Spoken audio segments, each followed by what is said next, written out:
Praise the Lord. Our daily bread.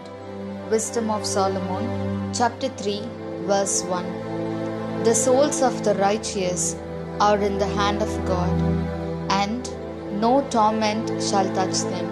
O Almighty God, thank you for giving this wonderful verse. May your presence showers on us. O Lord, in this day, there are very few who walk under your command.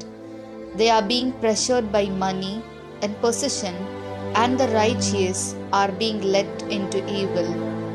Therefore, Lord, bless us to live righteously and honestly like you, like Job and Joseph, and to rejoice in your embrace forever. We ask this in the name of Jesus Christ. Amen. அன்றாட உணவு. சாலமோனின் ஞானம் அதிகாரம் 3 இறைவார்த்தை 1. நீதிமான்களின் ஆன்மாக்கள் கடவுளின் கையில் உள்ளன. கடும் தொல்லை எதுவும் அவர்களை தீண்டாது.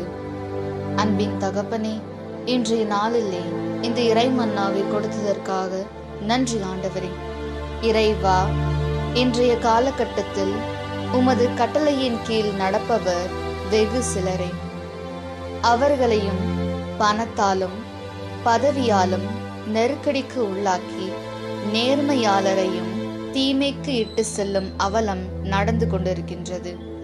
எனவே ஆண்டவரே, உம்மை போலும் யோபு யோசேப்பை போலும் நீதியுடனும் நேர்மையுடனும் வாழ்ந்து உமது அரவணைப்பில் என்னாலும் மகிழ்ந்து இருக்க எங்களை ஆசிர்வதியும். ஆமென். அந்தந்துள்ள போஜனம். ஞானம் 3 அத்தியாயம் 1 வாக்கியம். നീതിമാന്മാരുടെ ആത്മാവ് ദൈവകരങ്ങളിലാണ്. ഒരു ഉപദ്രവവും അവരെ സ്പർശിക്കുകയില്ല.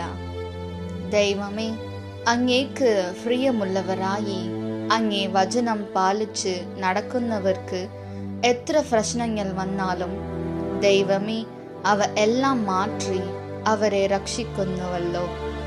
ഞങ്ങളും അങ്ങേ അനുസരിച്ച് അങ്ങേക്ക് പ്രിയമുള്ളവരായി ജീവിക്കുവാൻ ഞങ്ങളെ അനുഗ്രഹിക്കണമേ.